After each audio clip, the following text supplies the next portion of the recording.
Hello everyone, I'm Professor Toybox and this is Sorcerer's Apprentice Mickey, and we're back in my Fantasia toy box for our next episode of Toybox Tutorials. We're working on the interior of the Magician's Castle, and last time we began working on a rail slide maze, and I hooked up two pressure plates here that we added last time, one here and one over there, to a couple of rail slide switches, this Rail Turnpike 2 here, and a Rail Turnpike 2 here in order to rotate those. And we still need to hook up this Rail Tri-Turnpike piece, which has 3 positions on it. And for that, I'm going to use a rail target point. And that's our topic for today's lesson. You'll find that in the Creativitoys drawer. And again, it's the rail target point. And I'm going to put this right over top of the middle of this switch. And I'm going to raise it up just a little bit, and we'll put it up there. And it's a holographic target that works just like the normal target, except that the difference is you can see this from any direction. And so, whereas the normal target, like the one that we used out over here a couple of weeks ago for the drawbridge, only faces one direction, and it doesn't rotate with you. So once you move behind it, then you can't shoot it. But this one out here rotates with you, so you can shoot this wherever you go. And if you're up high or you're down low, you can hit that from any direction. And so that's one of the main differences with that toy. And I'm going to use that toy to rotate this Tri-Turnpike piece here. So if I can select it, there we go. I'll open the logic menu for it, and there's 2 options under here. There's a new logic connection and a new path connection. So you can connect this toy to a path just like the regular target, and then it'll travel along a path and become a moving target, which will make it a little harder to hit. New logic connection, there's one trigger signal this broadcasts, and it's called hit, just like the other target toy. And I'm going to hook this one up to the Rail Tri-Turnpike. And just like the other piece that we looked at last time, it has an on-off setting. On will cause it to automatically rotate every 5 seconds or so, and off turns off that behavior. And then rotate, which is what I'm going to hook this target up to. And selecting this again will cause this toy to rotate to its next position and stop, and it will not move again until it receives another signal to rotate. So I'll hook that up. And so we'll have to shoot the target in order to get this to rotate to the next position. And if I need to move it ahead a couple of positions or back to a previous position, we'll have to hit the target multiple times.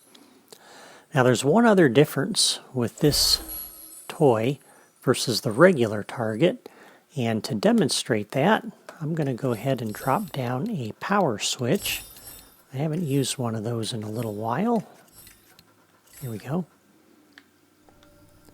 This has a couple of different states because there's a couple of behaviors that rail slide, that rail target point has that the regular target does not have. And so we'll do a new logic connection on the power switch. When this is turned on, I'm going to come up to the rail target point, and you'll notice the logic menu is available so I can connect to this toy. And it has 2 behaviors, an on and an off. And I just switched on the power switch, so I'll select on for that. And I'll tell you what those do in just a moment. And we'll do a new logic connection on the power switch. When this is off, we'll turn off. There we go. Turn off the rail target point. And so the on-off setting there basically shows and hides that target. So now it's visible because the power switch is on. If we turn off the power switch, that hides it. So I'll turn it back on. And so that's a useful behavior that the regular target doesn't have. I'll go ahead and delete the power switch because I don't really need that. And so if you use this toy, you can turn that target on and off, and it effectively enables or disables it. And so now let's go ahead and demonstrate. And we're going to use that target to rotate the switch so I can get over to that far island over there. So we'll select Mickey's little targeting thing here. And you'll notice the switch underneath of it rotated. And I only need to do that once because now it's connected up. And so now I can ride the rail straight across and come over here to the island. And there we go. And just in case you're wondering about this piece that I used here, the bottom part of this works like a rail, or like a pipe climb.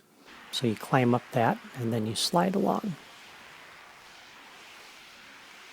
And so now we're back over here at the main part of the castle.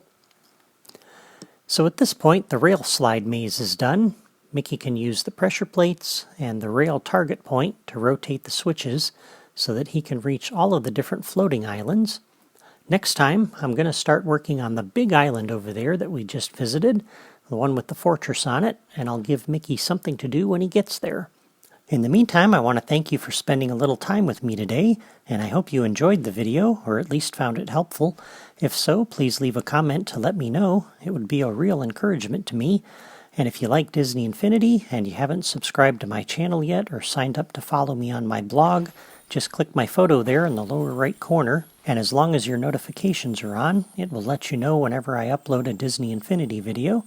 That's all for me today. Take care.